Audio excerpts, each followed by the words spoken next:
Motivational speaker ये बताने की कोशिश करते हैं, इन्फ्लुएंसर बताने की कोशिश करते हैं, कोचिंग के टीचर्स बताने की कोशिश करते हैं कि बस आप अपने अंदर ये ले आओ और आपका सिलेक्शन पक्का। राइट। झूठ बोलते हैं, ट्रस्ट मी, क्योंकि आपका सिलेक्शन या आपका सिलेक्शन न होना केवल आपकी कमिटमेंट पर, केवल आपकी मेहनत पर, केवल आपकी स्ट्रेटेजी पे डिपेंड नहीं करता है। इसी के अराउंड एक बहुत बड़ा बिजनेस चल रहा है, इसी के अराउंड एक बहुत ही ग्लैमरस इंडस्ट्री है मैं जो देख पा रहा हूँ। 2-3 हज़ार करोड़ का बिजनेस है ये टोटल यूपीएससी वाला सर। कोचिंग सेंटर, सीट सिर्फ 700 है, हर साल 10-12 लाख बच्चे इसी सपने में चले जाते हैं। अच्छा, आपने कुछ नंबर्स में बात की तो चीज़ें, ये सिर्फ 2-3 हज़ार करोड़ का मामला नहीं है। अगर आप इस पूरे प्रोसेस को देखें, this selling dreams, dream selling industry, इसका वर्थ 59,000 करोड़ था and the growth was 59,000 crore. सिर्फ इंडस्ट्री का हिस्सा देखिए तो अगर इतना उसका साइज है तो जीएसटी से होने वाला कलेक्शन, इनकम टैक्स से होने वाला कलेक्शन और दूसरे पेरिफेरल टैक्सेस से होने वाला कलेक्शन, गवर्नमेंट को इन टैक्सेस से मिलने वाला जो कलेक्शन है, this is more than the union education budget.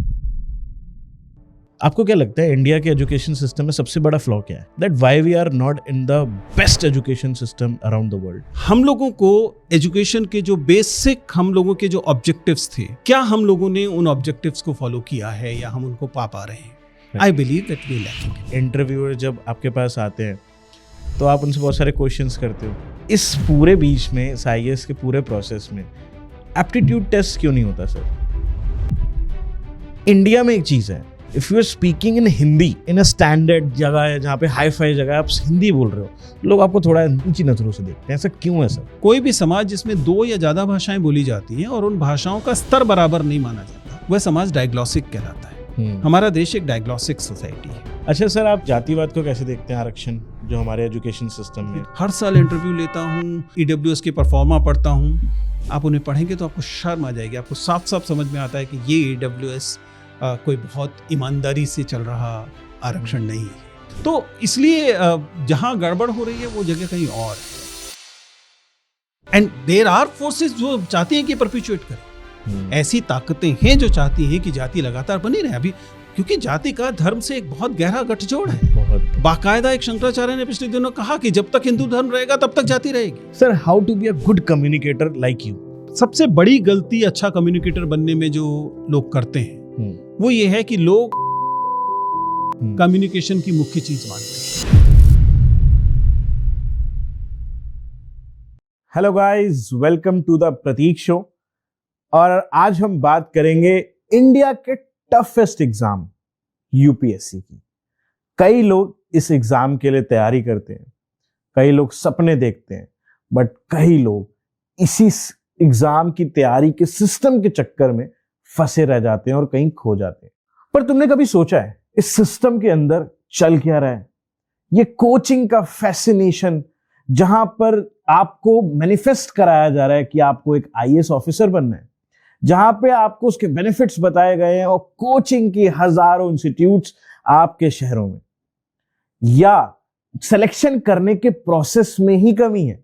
आज इस पर चर्चा हम जरूर करेंगे, बट इसके साथ जो आज हमने गेस्ट को इनवाइट करा है वो बहुत खास है।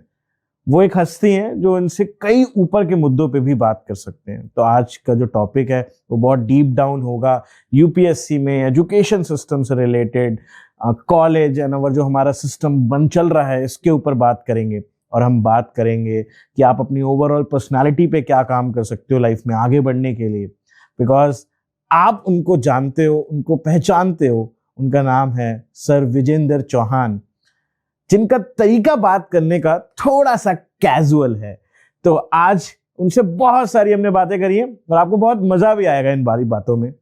तो बिना किसी देरी के सीधा मिलता हूं मैं आपसे पॉडकास्ट में। तब तक अगर आपने मेरे चैनल को सब्सक्राइब नहीं करा है तो एक कैजुअल सी रिक्वेस्ट है कि चैनल को सब्सक्राइब कर दो, बेल आइकन को हिट कर दो, और अगर आप ऐसे ही बेहतर गेस्ट चाहते हो तो मेरे चैनल को सब्सक्राइब करो, सपोर्ट दिखाओ, और मैं आपके लिए बेस्ट से बेस्ट गेस्ट लेकर आऊंगा और आपके सवाल भी उनसे पूछूंगा। तो मैं मिलता हूं सीधा आपको पॉडकास्ट में। Till the time rolling, I see you in the podcast. You are watching Vijendra Chauhan sir only on the Prateek show.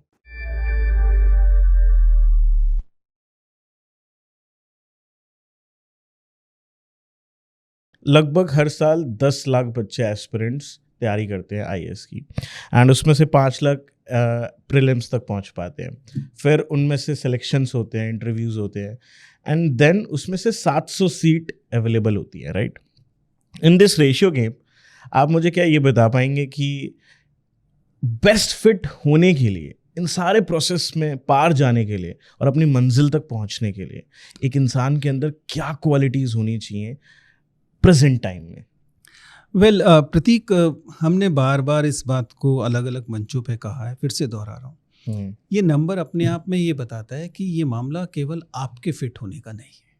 आप समझिए ना, अगर 10 लाख लोग एप्लीकेंट हैं, फॉर्म भरते हैं और फाइनली 700 हो सकता है, 800 हो सकता है, 1000 हो सकता है, इससे ज़्यादा नहीं होता। ये तो वो टोटल सिलेक्शन है। इनमें भी जो आईएएस वाले सिलेक्शन है वो 150-75 समझिए कि नए सिलेक्शन होंगे, 75 वो लोग होंगे जो पहले से किसी नौकरी में है, आईएएस नहीं है लेकिन आईपीएस हैं, आईसीएस और दूसरी सिविल सर्विसेज में। तो ऑब्वियसली नंबर तो आपके अगेंस्ट है, और नंबर आपके अगेंस्ट है का सीधा मतलब ये है कि आपका चयन, आपका सिलेक्शन, आप क्या हैं, सिर्फ इस पर निर्भर नहीं करता। इसलिए जो तमाम दुनिया ये बताने की कोशिश करती है, इसमें आपको मोटिवेशनल स्पीकर ये बताने की कोशिश करते हैं, इन्फ्लुएंसर बताने की कोशिश करते हैं, कोचिंग के टीचर्स बताने की कोशिश करते हैं कि बस आप अपने अंदर ये ले आओ और आपका सिलेक्शन पक्का, राइट। झूठ बोलते हैं, ट्रस्ट मी। क्योंकि आपका सिलेक्शन या आपका सिलेक्शन न होना केवल आपकी कमिटमेंट पर, केवल आपकी मेहनत पर, केवल आपकी स्ट्रेटेजी पे डिपेंड नहीं करता है। ये जिन वेरिएबल्स पे डिपेंड करता है, वो उन वेरिएबल्स में ये वाले वेरिएबल्स, आपकी मेहनत, पर्सनल ट्रेट्स, बहुत माइनर वेरिएबल हैं। असल वेरिएबल्स जो हैं वो आपकी क्षमताओं से या आपकी पकड़ के बियॉन्ड हैं। ये हैं आपके प्रिविलेजेस, ये हैं आपके डेप्रिवेशंस। अब सोच के देखिए ना, कोई व्यक्ति है जो एकदम IIT, IIM से निकल कर आया है, उसके पास कितनी सारी चीज़ें हैं, राइट, ठीक है, उसके पास कितने सारे प्रिविलेजेस हैं, और इसमें जोड़ लीजिए, मान लीजिए वो अच्छी आर्थिक स्थिति से निकल कर आता है, वो ऊंची जाति से आता है, वो एक मेट्रोपॉलिटन से आता है, और वो एक पुरुष है, और मतलब जितने सारे प्रिविलेजेस होते हैं उनको इकट्ठा कर लीजिए। अब उसकी तुलना आप, मैं कल ही अरुणाचल में था, अरुणाचल के किसी ट्राइबल एस्पिरेंट से लगाइए, आप पाएंगे कि बराबरी का मामला नहीं है। बिल्कुल, ठीक है। तो ये जो प्रिविलेजेस हैं ये ज़्यादा इंपॉर्टेंट रोल प्ले करते हैं इस बात में कि आपकी क्या पर्सनैलिटी बनेगी, आपका क्या सिलेक्शन होगा कि नहीं होगा, बनिस्बत इस बात के कि आप कहें कि आप 8 घंटे की जगह 10 घंटे पढ़ने लगे, आपका सिलेक्शन हो जाए। ये कहने वाला जो पूरा का पूरा तंत्र है, उसके निहित स्वार्थ होते हैं। अच्छा, जैसे आपने भी ये बात करी, बहुत इंटरेस्टिंग टॉपिक है। मैं जब इस पॉडकास्ट के लिए रिसर्च कर रहा था तो मैं काफ़ी सारी वीडियोस तक पहुंचा और काफ़ी सारी स्टडी पे पहुंचा, जब मेरी रिसर्च टीम भी स्टडी कर रही थी। हमने एक चीज़ पाया कि एक सिलेक्शन जितने आज तक हुए हैं आईएएस ऑफिसर्स के, उसमें एक चीज़ पाई गई कि उसमें से कोई ऐसे बैकग्राउंड से नीचे जो बहुत ज़्यादा कम पढ़ा हो, मतलब सिर्फ 12th पास है, ग्रेजुएशन कर रखी है बस, एंड वो आईएएस उसने क्रैक कर लिया और क्लियर कर लिया, उसका वो इंटरव्यू तक आया होगा बट उसके बाद नहीं पहुंचा आगे। मतलब 12th पास तो इसलिए संभव नहीं है कि एलिजिबिलिटी नहीं है, लेकिन ग्रेजुएशन की भी अगर हम बात करें तो मामला सिर्फ इतना ही है।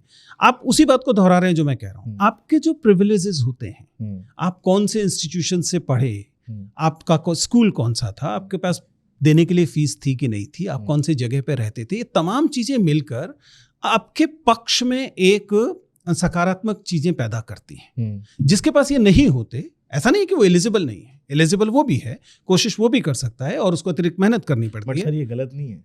गलत, यस, अगर आप कह रहे हैं कि इस मायने में गलत है कि सबको बराबरी नहीं मिली है, बिल्कुल, तो न्याय की तो मांग है कि बराबरी होनी चाहिए। लेकिन प्रतीक, याद करके बताइए कि दुनिया में किस किस जगह बराबरी आपको देख पा रही है? तुरंत आपको समझ में आएगा कि क्या गैर बराबरी एक अन्यायपूर्ण चीज़ है, लेकिन एक अन्यायपूर्ण यथार्थ है। और इसीलिए मैं बार बार कहता हूँ कि यूपीएससी का मेन फंक्शन जो है, यूपीएससी मतलब यूपीएससी जो बॉडी का मेन फंक्शन, सबसे अच्छे आईएएस चुनना नहीं है, ये उसका काम नहीं है। उसका असल काम इस देश के तमाम युवाओं की जो आस्था है in the process of Republic, वो बनाए रखना है। अगर उनको सबसे अच्छे आईएएस चुनने हों तो मैकेंजी और ये जो 4 बिग 4 हैं जो पूरी दुनिया, पूरे कॉर्पोरेट्स के लिए सबसे अच्छे एचआर चुन के ले आते हैं, उन्हीं मेथड से ये भी चुन लेते। आसान था ना भाई, सारे आईआईएम आईआईटी वालों को बैठा लीजिए और उनमें से 700 लोग निकाल लीजिए, आप बेस्ट होंगे, अच्छे होंगे, वो अच्छा परफॉर्म करेंगे। लेकिन क्या हमारा रिपब्लिक, हमारा गणतंत्र बचा रह पाएगा अगर देश के करोड़ों युवा उनका ये भरोसा ही टूट जाए कि इस गणतंत्र के हर पद पर उनका बराबर का हक है। ये भरोसा तो बना रहना जरूरी है ना। बिल्कुल। यूपीएससी एज अ बॉडी, उसका काम बस ये भरोसा बनाना है, ट्रस्ट। सिलेक्शन करना नहीं है। सिलेक्शन तो प्रोसेस में हो रहा है, वो बेस्ट चुनना उनका काम नहीं है। बेस्ट चुनने के तो 50 दूसरे मेथड हैं, कॉर्पोरेट्स उनको फॉलो करते हैं। बिल्कुल। इनका काम इस फेथ इन द रिपब्लिक बनाए रखना है। And in that I believe UPSC is doing a nice work, कि वो ये फेथ अभी तक बनाया हुआ है। स्टेट पीसीएस अभी नहीं बना पाए। स्टेट पीसीएस में कभी लीक हो जाता है, कभी आपको 50 चीजें सुनने को मिलती हैं। थैंकफुली आईएएस ने मेंटेन किया। थैंकफुली अभी तक यूपीएससी ने ये फेथ बनाकर रखी हुई है। वी नेवर नो कब ये इंस्टीट्यूशन भी धराशायी हो जाएगा। अल्टीमेटली चीफ इलेक्शन कमीशन तो हमारे सामने हो रहा है, उसका भी काम यही था ना कि लोगों का डेमोक्रेसी में फेथ बना रहे। बिल्कुल। लोग जब वोट डाल रहे हैं उनको यकीन हो कि जो व्यक्ति चुना जा रहा है वो उनके वोट से चुना जा रहा है। अब रिसेंटली आप देख रहे हैं कि वो फेथ गड़बड़ा रहा है। आम जनता का अब वह भरोसा जो चुनाव प्रक्रिया में था वो नहीं बचा, कमजोर हो। थैंकफुली अभी तक यूपीएससी में रिक्रूटमेंट में लोगों का भरोसा, विद्यार्थियों का भरोसा मोर और लेस बना हुआ है। इसीलिए हमारा गणतंत्र भी बना हुआ है।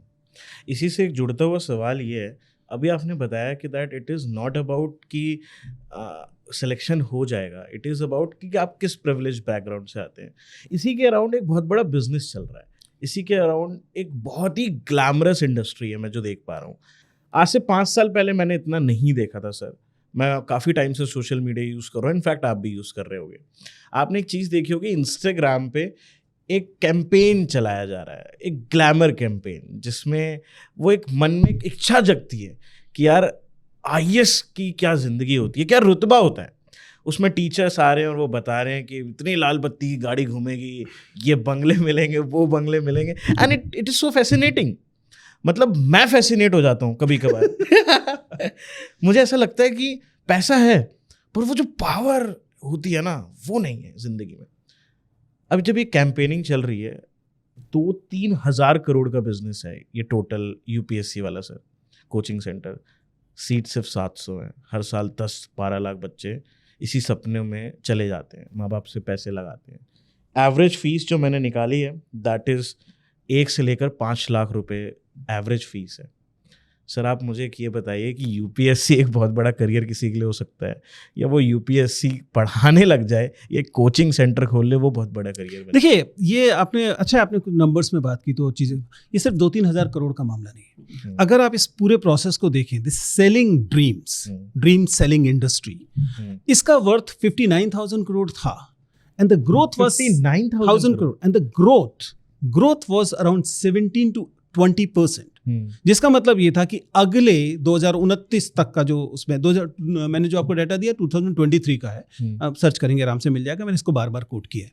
अगर आप इस डाटा को और एक्सप्लोर आगे और बढ़ा कर देखें तो 16-17% का ग्रोथ आ रहा है, जिसका मतलब है कि ये इंडस्ट्री बढ़कर 1,30,000 करोड़ हो जाएगी बाय 29। जिसका इम्पैक्ट अगर आप इसको कैलकुलेट करें तो आप इंटरेस्टिंग चीज पाएंगे। इस इंडस्ट्री में इस सिर्फ इंडस्ट्री का हिस्सा देखिए तो अगर इतना उसका साइज है तो जीएसटी से होने वाला कलेक्शन, इनकम टैक्स से होने वाला कलेक्शन और दूसरे पेरिफेरल टैक्सेस से होने वाला कलेक्शन, गवर्नमेंट को इन टैक्सेस से मिलने वाला जो कलेक्शन है अगर आप उसे कैलकुलेट कर लें तो इस पीरियड में मिलने वाले सेलेक्ट होने वाले हर व्यक्ति के पूरी जिंदगी की सैलरी, उसकी प्रमोशंस, उसका उस पर होने वाला एक एक पैसे का खर्चा, उससे ज्यादा government is drawing out of it. पहली बात।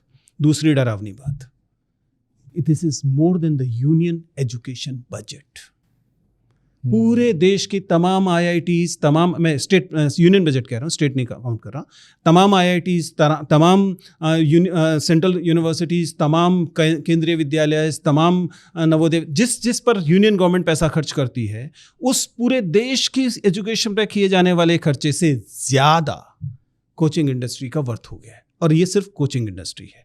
ड्रीम इंडस्ट्री जिसे आप बात कर रहे हैं उसमें इन्फ्लुएंसर इंडस्ट्री शामिल होती है, राइट। उसके अंदर ओटीटी इंडस्ट्री शामिल होती है, राइट। उसके अंदर मोटिवेशनल स्पीकर इंडस्ट्री शामिल होती है, और उससे जुड़ी वाली पब्लिकेशन इंडस्ट्री शामिल होती है। Just imagine we have become a society, as an economy we are spending more on dream industry than we are spending on real education. जो काम शिक्षा व्यवस्था का था कि वो आपको क्रिटिकल थिंकिंग देती, इन पर सवालिया निशान लगाना सिखाती, उसकी जगह पर हम लोगों को सपने दिखाने और फिर उन सपनों को बेचने पर फोकस कर रहे हैं। और ये सपने कैसे दिखाए जाएंगे? बहुत आसान तरीका है, रैक्स टू रिचेस की 5 स्टोरी निकाल लीजिए हर साल। राइट। आपको रैक्स टू रिचेस स्टोरी बेचनी है, वही आप OTT पे बेच सकते हैं, वही आप सोशल मीडिया पे बेच सकते हैं, वही आप तमाम दूसरी जगहों पर बेच सकते हैं, यूट्यूब और दूसरी, और पीछे से वो अजीम और शान शहनशाह डम डम डम डम चला दीजिए और एक SDM निकल कर जा रहा है। और उस एक छोटी सी रील का कंजम्पशन अगर 10 मिलियन, 5 मिलियन, 4 मिलियन हो रहा है, तो सोचिए कि कितने लोगों के मन में वो बीज, वही मैं कह रहा हूँ, बो दिया गया। और इस बीज की कीमत फिर अंततः यूथ को चुकानी पड़ती है। और वो जाके एडमिशंस लेते हैं इनके। ये तो एडमिशन तो इसका छोटा, मैं उसको इतना बड़ा विलेन मान नहीं रहा हूँ जितना आप समझ रहे हैं, क्योंकि ऐसा लग रहा है जैसे कोचिंग इंडस्ट्री ने कोई कंस्पायर किया। नहीं, एजुकेशन में जो एक्सपेंडिचर होना चाहिए था स्टेट का, वो कम है। State is earning more out of this dream industry rather than spending on education. तो state is being benefitted out of it. Coaching industry तो एक इंडस्ट्री है, जैसे फैशन इंडस्ट्री है, जैसे OTT इंडस्ट्री है, वैसे वो एक इंडस्ट्री है, उसको पास तो प्रॉफिट और डिमांड एंड सप्लाई का खेल है, वो तो उस हिसाब से कर रहे हैं। और इसलिए वो ज़्यादा डिमांड क्रिएट करने के लिए सोशल मीडिया का भी इस्तेमाल कर रहे हैं, which is understandable and is not illegal. To me what is worrisome is, क्या स्टेट को नहीं दिखाई दे रहा, मेन थिंग, या गवर्नमेंट को, रेगुलेटर्स को नहीं दिखाई दे रहा कि जिस एजुकेशन का काम क्रिटिकल थिंकिंग से इन पर सवाल उठाना था, आप उसमें पर्याप्त इन्वेस्ट नहीं कर रहे हैं। You need to invest more in education, in critical thinking.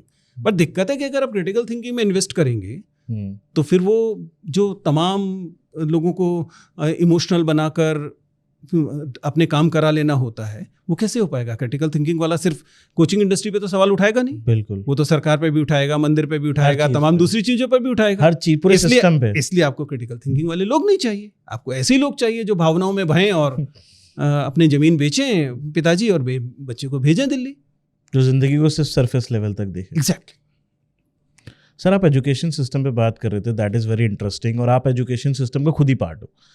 आपको क्या लगता है इंडिया के एजुकेशन सिस्टम में सबसे बड़ा फ्लॉ क्या है?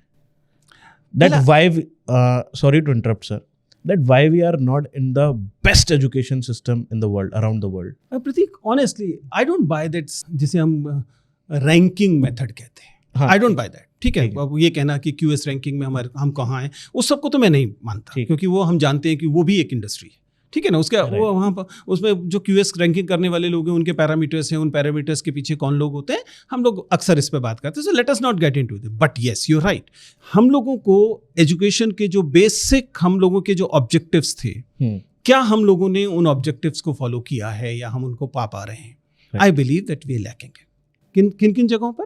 पहली बात, in terms of good investment in education by the state, public investment in education has gone down. Private investment बड़ा है, लेकिन पब्लिक इन्वेस्टमेंट जो है वो नीचे गया है। दूसरी बात, we have not invested enough in the software of the education. Software in of the education means the teachers and the curriculum, right, research. इन चीजों पर जो हम लोगों को इन्वेस्ट करना चाहिए था एज अ सोसाइटी, हमने पर्याप्त इन्वेस्ट नहीं किया है। नहीं है। इससे जो आउटकम निकलता है वो क्या निकलता है? We find underpaid, untrained, unqualified teachers. वो फिर जैसी एजुकेशन देंगे वो एजुकेशन आपको दिखाई देगी। आप सोच के देखिए ना, इन मोस्ट स्कूल, आप स्टेट फंडेड को छोड़ दीजिए, बाकी in the most schools teachers are not paid even the basic minimum wage of that state. Absolutely true. मतलब अगर आप दिल्ली के स्कूलों में, दिल्ली तो कैपिटल है जिसमें इतने सारे रेगुलेशन, ये सब पॉसिबिलिटी होगा, जाके पता कीजिए कि कितने ऐसे टीचर्स हैं जिनको दिल्ली में जो ग्रेजुएट की मिनिमम बेसिक वेज है वो 23,700 या ऐसे रुपए है। पता कीजिए कि कितने लोगों को वास्तव में सिर्फ 23,000 भी मिल रहा है। मैं तो जो सरकार कह रही है वो कह भी नहीं रहा, सरकार के हिसाब से आपको पूरा स्केल देना जरूरी है, जिसका मतलब है कि आपको 70-80 हज़ार से कम सैलरी नहीं देनी चाहिए, लेकिन 23,000 मिल रहे हैं क्या, जो कि मिनिमम वेज है इस देश में ग्रेजुएट, इस शहर में ग्रेजुएट का।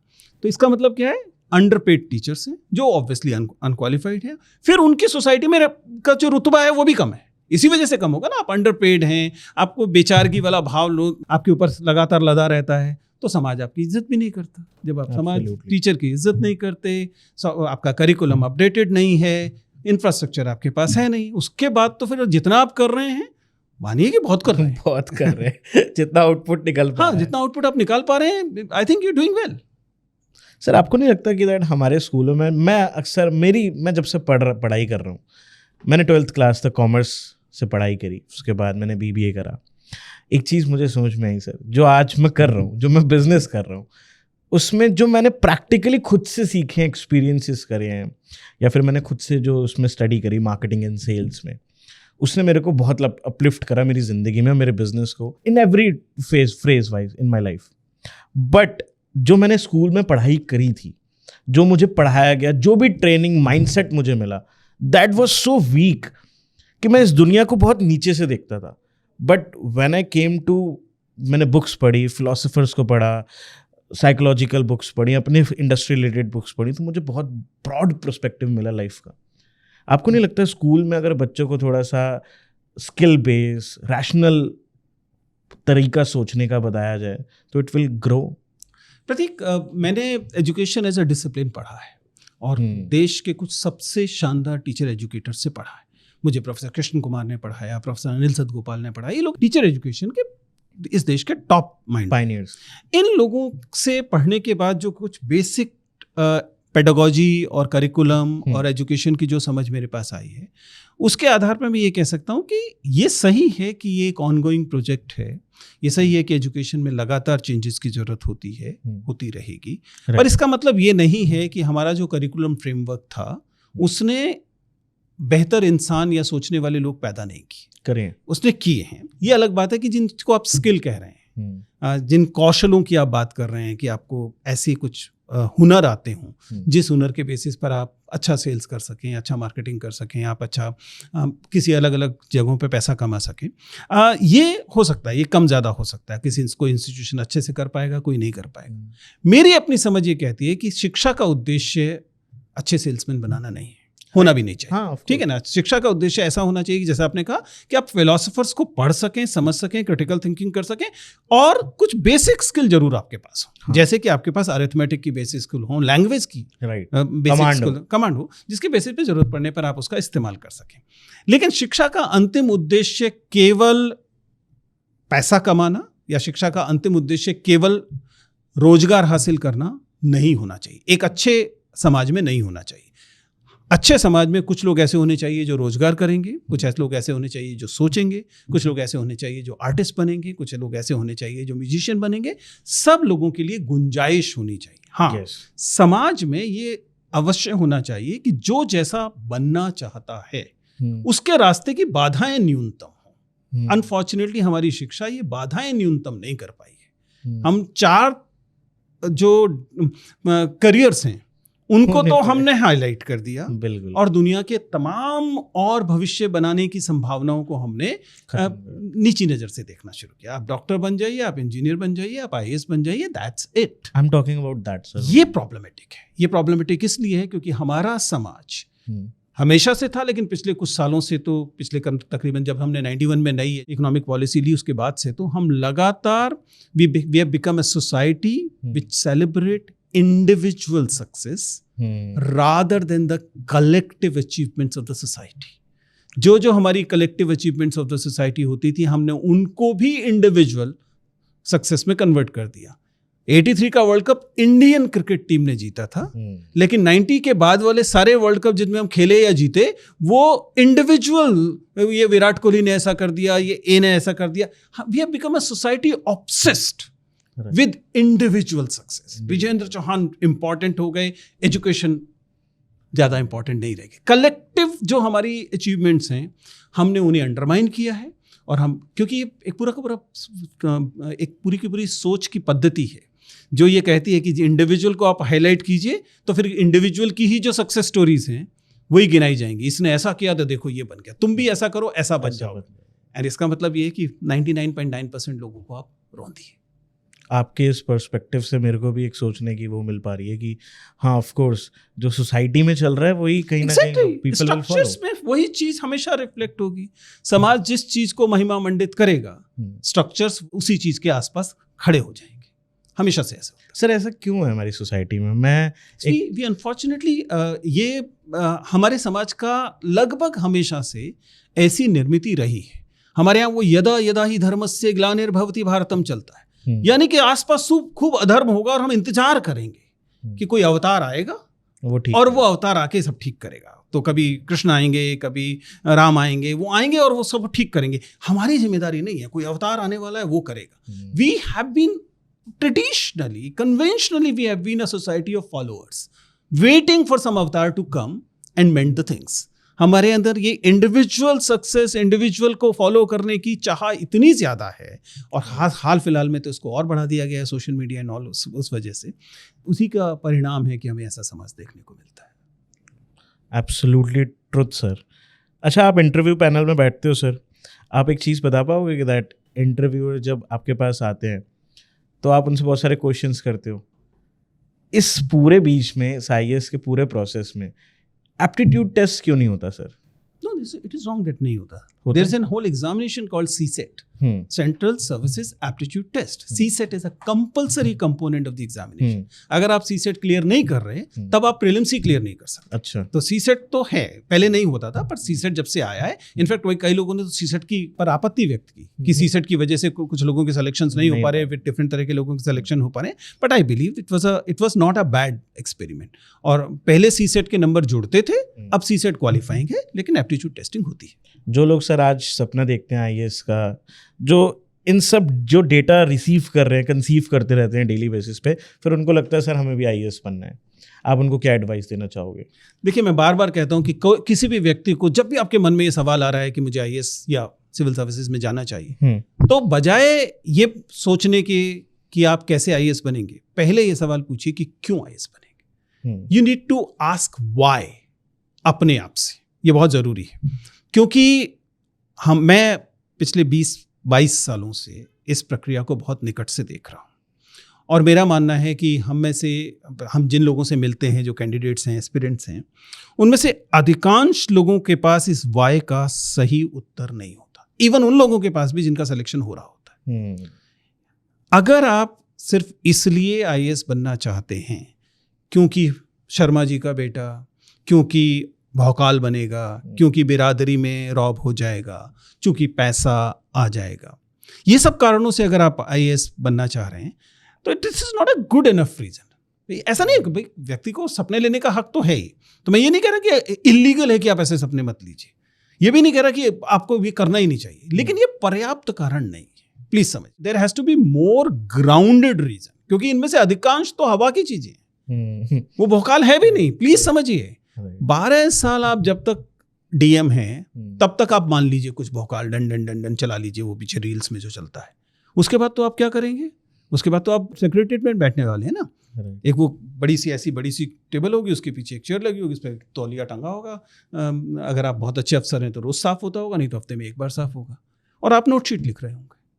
बेसिकली आप note sheet writing just grab any civil servant, उससे पूछिए कि आपने जिंदगी में 70% 80% क्या किया, कहेगा नोटशीट लिखिए। अब नोटशीट लिखने में इतना क्या एक्साइटिंग है? भाई 4 लोगों ने नोटिंग कर दी, ड्राफ्टिंग कर दी, उसके बेसिस पे आपने कंक्लूजन देते हुए ये A नहीं B डिसीजन लेना, ये कर दिया। या फिर आपने एक ड्राफ्टिंग कर दी, आपके बेसिस पे आपके सुपीरियर ने A या B डिसीजन ले लिया। आई मीन इंपॉर्टेंट प्रोसेस है, लेकिन इसमें एक्साइटिंग क्या है? जिस एक्साइटमेंट को आपको बेचकर आपको यहाँ लाया गया था, वो एक्साइटमेंट इसमें कहाँ है? और ये it is an important work. I am not saying that it is unimportant, I am merely saying that you need to know that in your career 80 to 90% time you will be actually be writing note sheets. ये जो ढंडन चलता है, ये 10% 15% है, वो भी जब तक आप फील्ड की नौकरी कर रहे हैं तब तक है। उसके बाद तो आप चले जाइए सेंट्रल सेक्रेटरी में, ऐसे करके पत्थर फेंकिए, किसी पे जिस पे भी जाके लगेगा वो सेंट्रल सर्विसेज में होगा। हो सकता है IAS हो, IPS हो, नहीं तो नीचे की सर्विसेज में होगा। सारे लोग वही हैं। सो दिस नो, ये जो ग्लैमर ऐड किया है, इस ग्लैमर को मेरे ख्याल से क्वेश्चन किए जाने की जरूरत है। अच्छा सर, एक मेरे शो पे DRDO के चीफ आए थे, वो बड़ी इंटरेस्टिंग सी बात मुझे बता गए, और मुझे लगता है आप राइट पर्सन हो वो पूछने के लिए।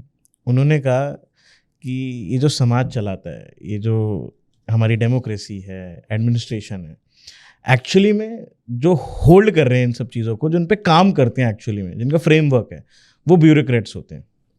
अब ब्यूरोक्रेट्स की जो पढ़ाई है, या वो जहाँ पे ट्रेनिंग लेते हैं, मसूरी में आई थिंक वो बता रहे थे, कोई इनका ट्रेनिंग स्कूल है, वो वही सारे ट्रेडिशन फॉलो कर रहा है जो ईसीडिया कंपनी के टाइम पे सब फॉलो होते थे। तो कह रहे they are not enough capable, आज के ज़माने के हिसाब से वो अच्छे ब्यूरोक्रेट्स नहीं बनते, इसी वजह से वो अच्छा काम नहीं कर पाते, ज़्यादा अवेयर नहीं होते चीज़ों के, चेंजेस के, एडवांसमेंट के। आपको नहीं लगता है कि एक ये सिस्टम को भी फ्लॉ बनाता है कि उतने तेज़ दिमाग वाले लोग तो हम ले आए, बट जो काबिले तारीफ वर्क होना चाहिए वो नहीं, हम नहीं बना पा रहे हैं उस सिस्टम को। देखिए प्रतीक, ये कोई नई बहस नहीं है। ये बात देखिए, इसमें दो बिंदु आपने कहे। पहला बिंदु आपने कहा कि ये कॉलोनियल लीगेसी है, राइट, ठीक है ना, एक औपनिवेशिक विरासत है। अंग्रेजों को ऐसे हाकिम चाहिए थे जो हाकिम लोगों पर रूल करेंगे और लोग प्रजा होंगे, ठीक है। यही माइंडसेट सिविल सर्विसेज में इम्बाइब हो गया। और चूंकि हमने सिविल सर्विसेज जस की तस लगभग वहाँ से ली, पहले इंडियन सिविल सर्विसेज होती थी, वो इंडियन सिविल सर्विसेज, अब इंडियन सिविल सर्विसेज होगी, तो ऐसा कोई खास अंतर उसमें आया नहीं।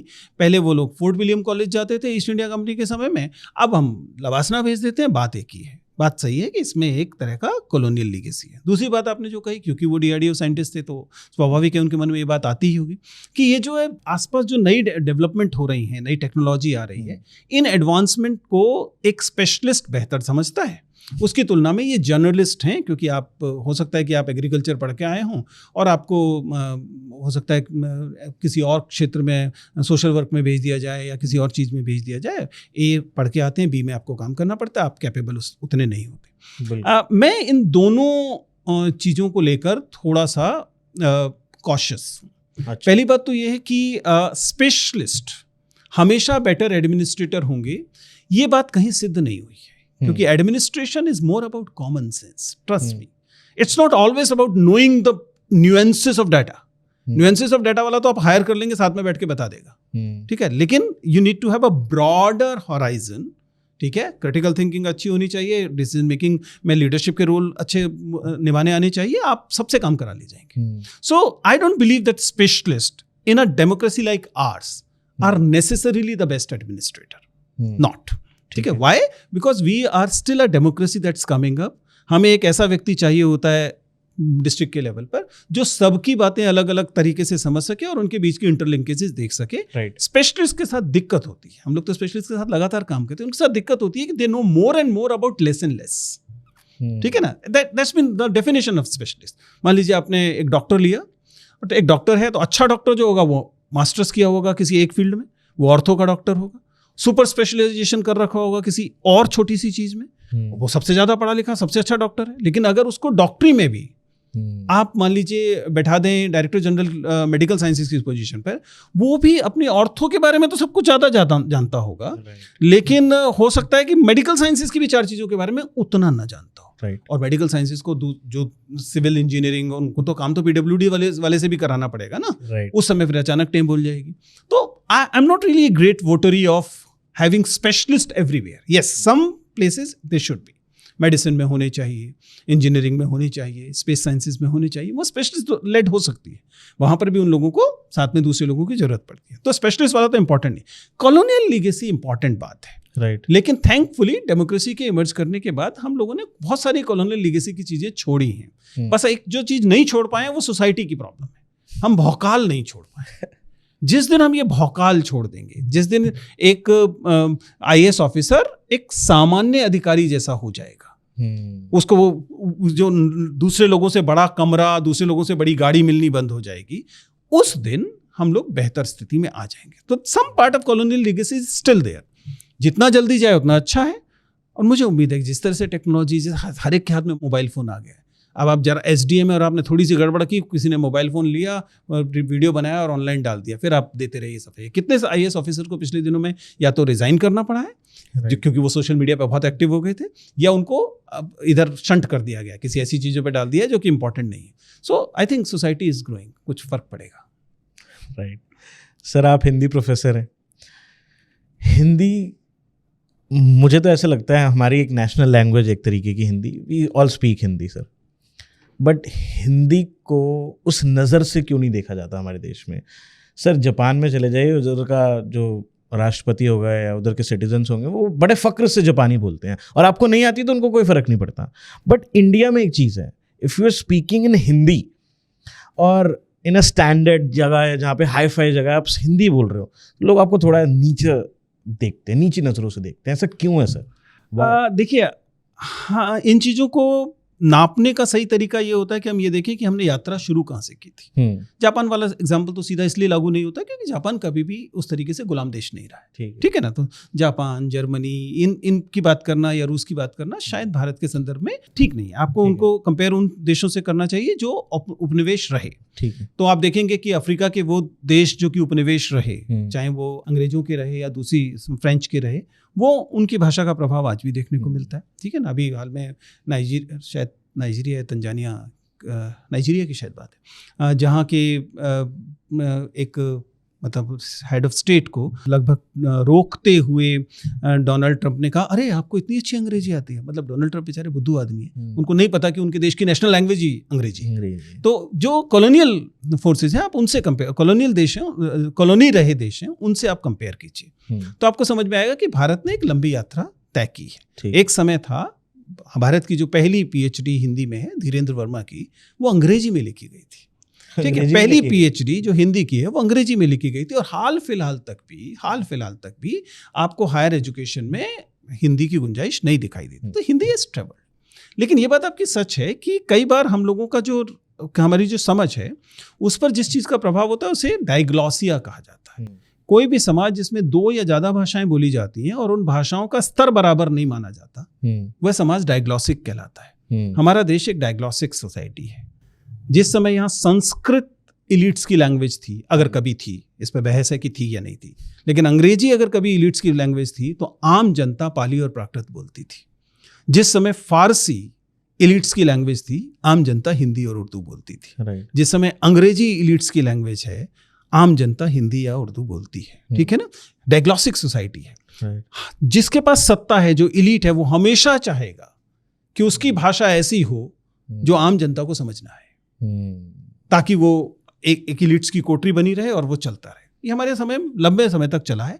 अब रोचक बात है कि अब आम व्यक्ति जो गांव का और कस्बे का बच्चा है वो भी अंग्रेजी बोलना सीख रहा है। अब उन लोगों को परेशानी होनी शुरू हुई है जो इलीट्स हैं कि यार हम भी अंग्रेजी बोल रहे थे अभी, अब उन्होंने अपने बच्चों को फ्रेंच और स्कूलों में जर्मन सिखानी शुरू कर दी है कि उनकी भाषा बदलनी चाहिए, या फिर उन्होंने एक नई तरह की अंग्रेजी बोलनी शुरू की है जो आम लोगों को पकड़ में नहीं आती, जो जेनजी वाली अंग्रेजी है। तो ये इसलिए भाषिक जो भेदभाव है वो आपके सत्ता और प्रभाव को अपने पास सीमित रखने की चाह से पैदा होता है। आप नहीं चाहते कि आपके सब्जेक्ट जिन्हें आप नीची नज़र से देखते हैं वो उसी भाषा में बात करें जिस भाषा में आप बात करते हैं। लेकिन मुझे हिंदी पर कोई बड़ा संकट नहीं दिखाई देता, क्योंकि हिंदी ने, आप सोचिए ना, मैं और आप हिंदी में बात कर रहे हैं, बिल्कुल ठीक है, और मैं और आप हिंदी में बात करेंगे मतलब कि सोशल मीडिया की सही भाषा इस समय हिंदी है। अंग्रेजी वाले को 1000 व्यूज मिल जाए तो वो उछलने लगता है, बहुत बढ़िया, ठीक है ना। और जब हिंदी में बात हो रही होती है तो आप मिलियंस में बात करते हैं, तो मार्केट आपके पास है तो आप ज्यादा बड़े खिलाड़ी हो गए। अंग्रेजी फिल्में हिंदी फिल्मों की तुलना में देख लीजिए कैसा परफॉर्म करती है, भारत में बात कर रहे हैं। तो मुझे नहीं लगता कि हिंदी को ऐसा कोई बड़ा संकट है। हाँ, कई बार हिंदी का ये संकट इसलिए फैलाया जाता है कि अंग्रेजी नहीं, दूसरी भारतीय भाषाओं को दबाया जा सके कि हिंदी मतलब अपने राज्य में आप लगातार ये बात करेंगे कि कोई मान लीजिए आपके यहाँ आ जाए और कोई कन्नड़ में बात करना चाहे तो आप अचानक ऑफेंड हो जाएंगे। लेकिन कर्नाटक वाला कभी ये कह दे कि यार थोड़ा सा कन्नड़ सीख लो, आप पिछले 15 साल से यहाँ रह रहे हैं, 20 साल से यहाँ रह रहे हैं, थोड़ी सी सीख ही लोगे तो लगेगा ना कि आप होस्ट कल्चर को लेकर थोड़ी सी आपके मन में इज्जत है। लेकिन आप क्यों, मेरे देश की भाषा हिंदी है, ठीक है, तो आप उस वाले मोड में आ जाते हैं। तो मतलब ये चलते रहने वाली प्रक्रियाएं हैं, थोड़ी बहुत उठापटक, थोड़ी बहुत रगड़ चलती रहती है सोसाइटी में, उसी से सोसाइटी आगे बढ़ती है।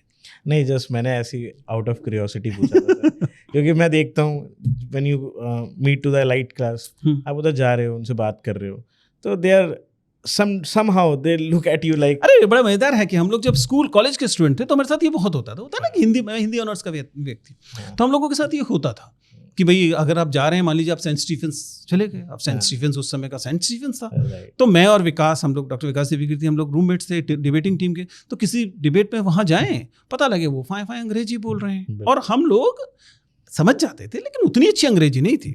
फिर एक दिन हमने अचानक तय किया, मानो कि यार वो हरियाणा का बंदा विकास और मैं एकदम दिल्ली वाला, कि यार देख लेंगे, हमें तो जो आती है उसे एकदम, जैसे होता है एकदम डंके की चोट पे वही बोलेंगे, जाएंगे। आज वही और बल्कि सामने वाला कोई अंग्रेजी वाला आ जाए तो हम स्टैंडर्ड हिंदी से एकदम हरियाणवी पे और शिफ्ट हो जाते थे, कर ले क्या करेगा। आई बिलीव कि एक थोड़ा सा समय लगता है। एक बार जब आप इस झिझक से निकल जाते हैं, अंग्रेजी सीखने में कोई बुराई नहीं है, सीखनी चाहिए, लेकिन एक बार झिझक से निकल जाते हैं तो भाषा आपके सर पे सवार नहीं हो पाती। अब बाकी चीजें महत्वपूर्ण हैं, कम्युनिकेशन के व्यक्ति आप जानते हैं कि और 50 चीजें हैं, भाषा भी इंपॉर्टेंट है लेकिन और 50 चीजें हैं जो इंपॉर्टेंट है। एब्सोल्युटली, आपने एक बहुत अच्छी चीज बताई कि बाकी ट्रेड ज्यादा भी मैटर करते हैं। अच्छा सर, आप जातिवाद को कैसे देखते हैं, आरक्षण जो हमारे एजुकेशन सिस्टम में? दोनों एक चीज नहीं है। जातिवाद विरोध का नाम आरक्षण है, जातिवाद और आरक्षण अपोजिट। मैं तो एजुकेशन सिस्टम की बात कर। देखिए एजुकेशन सिस्टम, इस बात को समझिए, हमारे देश में जो हमारी शिक्षा व्यवस्था है वो ऐतिहासिक तौर पर कुछ वर्गों के हाथ में रही है, ठीक है ना। ये इनका निर्धारण आमतौर पर जाति के आधार पर, ठीक है। अगर आप देश में, अभी तो हुई नहीं है लेकिन जो डाटा अब तक अवेलेबल है उसके आधार पर देखें तो आप पाएंगे कि जिन्हें हम ऊंची कही जाने वाली जाति कहते हैं उनकी संख्या देश में 10% से भी कम है। हिसाब लगा के देखिए ना, मंडल कमीशन ने कहा कि 52% ओबीसी है, ठीक है ना। SC ST 22.5% थे जो बढ़ के 25% के करीब हो चुके हैं। दोनों मिला दीजिए तो 75-80% हो गया। मुसलमान भी हैं देश में 12-15%, उनको भी जोड़ लीजिए। इन सबको जब आप जोड़ लेंगे तो आपको समझेंगे कि जिसे हम अपर कास्ट कहते हैं उनकी संख्या 10% के आसपास होगी, उससे कमी होगी, ठीक है ना। अब जिनकी संख्या 10% के आसपास है वो पूरे देश के तमाम संसाधनों, नौकरियों, एडमिशन, इन सब में 90% से ज़्यादा, 80% से ज़्यादा अगर दिखाई दे रहे थे लगातार, तो इसका मतलब इनजस्टिस था, राइट, अन्याय था। इस अन्याय को दूर करने का एक ही तरीका था, वो ये कि कुछ पॉजिटिव डिस्क्रिमिनेशन दिया जाए। ये पॉजिटिव डिस्क्रिमिनेशन अभी तक भी इस पैमाने पर नहीं पहुंचा कि जिस पैमाने पर आप जनसंख्या में हैं, अपने एडमिशन्स में, अपनी नौकरियों में, अपने प्रोफेसर्स होने में, अपने क्रिकेटर होने में, उस पर लेवल पे नहीं पहुंच पाए, ठीक है। इसका मतलब अभी भी आप अंडर रिप्रेजेंटेड हैं और वह वर्ग अभी भी ओवर रिप्रेजेंटेड है, राइट। इसका मतलब अन्याय है। ये अन्याय जब तक है तब तक हम लोगों को पॉजिटिव डिस्क्रिमिनेशन की जरूरत पड़ती रहेगी। जातिवाद तब होता है जब आप ये कहते हैं कि ये आबादी तो इनकी 10% है, लेकिन इस 10% को चलो 10% रिजर्वेशन दे देते हैं EWS में। अब सोचिए, एक वर्ग जिसकी आबादी है 10%, उसके गरीबों को देश में 10% रिजर्वेशन दे रखा है। EWS रिजर्वेशन, अगर आपको नहीं पता तो EWS रिजर्वेशन का नियम है कि SC को नहीं मिलेगा, ST को नहीं मिलेगा, OBC को भी नहीं मिलेगा। ये केवल जैसे हम अनरिजर्व्ड कहते हैं, यानी अपर कास्ट कहते हैं, मतलब अपर कास्ट और थोड़ा सा माइनॉरिटी, उनका जो अपर कास्ट, इनके रिजर्व को मिलेगा। यानी कि आपके पास कोई डाटा नहीं है जो बताता हो कि इन गरीबों की संख्या 10% है, लेकिन आपने उनके लिए एक अलग से 10% का प्रावधान कर दिया। हर साल इंटरव्यू लेता हूँ, हर साल EWS की परफॉर्मा पढ़ता हूँ, आप उन्हें पढ़ेंगे तो आपको शर्म आ जाएगी। आपको साफ साफ समझ में आता है कि ये EWS कोई बहुत ईमानदारी से चल रहा आरक्षण नहीं है। आप किसी SDM के पास जाइए, उससे पूछिए कि EWS जो सर्टिफिकेट्स बन रहे हैं उनकी क्या स्थितियां हैं। आपको कोई भी इसको जानने के लिए कोई आपको रॉकेट साइंस नहीं है, आप किसी को पकड़ के पूछ लीजिए। हम लोग कॉलेज में एडमिशन लेते हैं, उसको देख के हमारी समझ में आ जाता है, सब जगह होता है। तो इसलिए जहाँ गड़बड़ हो रही है वो जगह कहीं और है। कास्ट बेस्ड रिजर्वेशन तो शायद एक अकेली पॉजिटिव चीज़ है जिसने हमारे देश की डेमोक्रेसी को बचाए रखा हुआ है। बट अगर सर जैसे ये जातिवाद है, मैं तो एजुकेशन सिस्टम में चलो है, ठीक है, और किस रीज़न से आपने बताया, बट अगर ये सब चीज़ें ना हो और सब कुछ इक्वालिटी हो तो वो आपको नहीं लगता? इक्वालिटी की जो भी परिभाषा मुझे पता है उसमें यही इक्वालिटी हो सकती है कि सबको इक्वालिटी ऑफ चांसेस मिले, अवसर की समानता। बिल्कुल, यही अवसर की समानता किन आधारों पर तय होगी? क्या अवसर की असमानता इस आधार पर तय होगी कि आप 5 पीढ़ियों से तमाम कल्चरल कैपिटल की वजह से तमाम आपके तमाम रिश्तेदार 1000 जगह पर हैं, जहां पर जाएंगे आपको रहने से लेकर अपॉइंटमेंट में, इंटरव्यू तक में और रेफरेंसेस में। सोचिए ना, कॉर्पोरेट में सारे अपॉइंटमेंट कैसे होते हैं, सब रेफरेंसेस से अपॉइंटमेंट होते हैं। और रेफरेंसेस किसके पास होंगे? रेफरेंसेस उसके पास होंगे जो 6 पीढ़ी से पहले से है, ठीक है। तो इन कहाँ गड़बड़ हो रही है? गड़बड़ इक्वालिटी, बराबरी के खिलाफ कौन सी चीज है? बराबरी के खिलाफ जाति का होना है। अगर आप जाति के होने के खिलाफ कुछ नहीं बोलेंगे, जाति मुक्त समाज बनाने की बात नहीं करेंगे और आप कहेंगे कि नहीं रिजर्वेशन हटा देने से बराबरी आएगी, तब तो और गैर बराबर, क्योंकि रिजर्वेशन नहीं था तो गैर बराबरी ज्यादा थी ना। बिल्कुल। गैर बराबरी दूर करने का तरीका जो है वो तो अंततः यही है कि आप इस बात को स्वीकार करें कि जो गैर बराबरी लाने वाले तत्व हैं आप उन्हें दूर करेंगे, जिसमें सबसे इंपॉर्टेंट जाति है। अब जाति के एनिहिलेशन का रास्ता बताया भीमराव अम्बेडकर ने कि कैसे एनिहिलेट की जा सकती है, जाति समाज से कैसे खत्म की जा सकती है। आप उस पर बात नहीं करेंगे। जाति खत्म करना क्या बहुत मुश्किल है। आप 3 पीढ़ी तक केवल इंटरकास्ट मैरिज कर दीजिए, 3 पीढ़ी में जाति निपट जाएगी। राइट। लेकिन आपको परेशानी है, नहीं, बेटी की शादी तो अपनी जाति में ही होगी। आप बेटी की शादी अपनी जाति में करेंगे, लड़का ढूंढने के लिए अपनी जाति में जाएंगे और उसके बाद कहेंगे हम तो जाति के खिलाफ हैं। कैसे चलेगा? कहीं ना कहीं कोर बिलीव्स का भी वो पार्ट बन गई time. It is and there are forces जो चाहती हैं कि परपिचुएट करें। ऐसी ताकतें हैं जो चाहती हैं कि जाति लगातार बनी रहे। अभी क्योंकि जाति का धर्म से एक बहुत गहरा गठजोड़ है। बहुत बाकायदा एक शंकराचार्य ने पिछले दिनों कहा कि जब तक हिंदू धर्म रहेगा तब तक जाति रहेगी, जब तक जाति जैसे जाति खत्म होगी धर्म खत्म हो जाएगा। अब अगर आपका धर्म ही आधारित है जाति नाम की चीज पर, सोच के देखिए ना, अब पिछले कुछ सालों से तो बाकायदा ऐसी सरकार है जो अपने आप को हिंदू कहती है। पिछले कुछ सालों से वह हिंदू धर्म के धर्म सुधार के वो आंदोलन जो जाति के खिलाफ थे उनकी क्या गत हो रही। जरा देखिए, आर्य समाज बात करता था ना कि जाति नहीं होनी चाहिए। पिछले 10, 12, 15 सालों से जब से भाजपा की सरकार बाकायदा सत्ता में है, आर्य समाज के क्या महत्वपूर्ण जाति के खिलाफ कोई कार्यक्रम हुए या होने दिए गए हैं? कुछ नहीं। आर्य समाज का काम है जाति के खिलाफ। उसके बावजूद तो इसका क्या मतलब है? इसका मतलब है कि ये मामला बहुत गहरे निहित स्वार्थों से जुड़ा हुआ है। समटाइम एक मैं आपको बता रहा था अभी एग्जाम्पल में, समटाइम सर नीचे बैठ के दुनिया बड़ी अलग दिखती है और टॉप एंगल से देखो तो ऐसा लगता है everything is controlled. It is all about perspective. आप अगर थोड़ा सा टॉप व्यू देखेंगे तो आपको संरचनाओं के सूत्र आपस में बंधे हुए दिखाई देंगे। और यहाँ बैठकर बहुत, देखिए ये कितना आसान तर्क है कि आप ये कहें कि देखिए एक व्यक्ति के 40 नंबर आए थे, दूसरे के 55 आए थे, 40 वाले को एडमिशन मिल गया, 55 वाले को एडमिशन नहीं मिला। कितना प्यारा अट्रैक्टिव सा तर्क लगता है। बिना ये पूछे कि भाई ये बता कि उसके तो 40 नंबर आ गए, उसके घर में 2 पीढ़ी भी पढ़े हुए लोग नहीं है। मतलब आपको आरक्षित लोगों में दादाजी, अक्सर दादाजी या नाना जी में से जरूर एक अनपढ़ या बिल्कुल, और तू 10 पीढ़ी से पढ़ रहा है। जो पेपर सेट कर रहा है वो भी तेरी जाति का है, जो पेपर चेक कर रहा है वो भी तेरी जाति का है, फिर भी तेरे 55% आ रहे हैं। तेरा कंपटीशन तो उन 55 वाले दूसरे लोगों से था ना। Of course. तो उनके 70 आए, उनका सिलेक्शन हो गया, उनको IIT मिल गया, तेरे 55 ही क्यों आए? फिर नहीं, मैं उससे मत कंपेयर करो, मुझे इस 40 वाले से कंपेयर करो क्योंकि ये मुझे अपने से नीचे दिखाई देता है। ये जो अपने से नीचे देखने वाला जो मानसिकता है, मामला उसे चोट करने का है। लिटरली कभी-कभी मतलब देखिए इसमें बहुत ताकत लगती है। मैं खुद अनारक्षित वर्ग से आता हूं, इस वजह से मुझे पता है कि अपने आप से ये लड़ना कि आप शोषण के खिलाफ खड़े हों बहुत मुश्किल है। क्योंकि अपने आप को विक्टिम दिखाना बहुत आसान होता है ना। आप कहते हैं कि मैं तो IIT कर सकता था, मैं तो इसलिए नहीं कर पाया क्योंकि आरक्षण ने रोक लिया। जब आप उसमें गहराई से कूदते हैं आप समझ में आता है कि नहीं, ऐसा नहीं है, सच्चाई कहीं और है। मेरी उम्र के ज़्यादातर लोग इस प्रोग्राम को देखते हैं, शो को देखते हैं। सर कोई लाइफ में आप पढ़ रहा है, पढ़ाई कर रहा है आज, एक तो मैंने एक चीज़ ऑब्जर्व करी, मैंने अपनी लाइफ में भी ऑब्जर्व करी और हर किसी की लाइफ में मैं देखता हूँ, जो हमारे बिलीव्स बनते हैं, जो हम करते हैं, सोचते हैं, वो उन बातों को है जो किसी ने करा, किसी ने बोला, किसी ने करके दिखा दिया। तो दूसरों के बिलीव्स पे हम जिंदगी जीते हैं।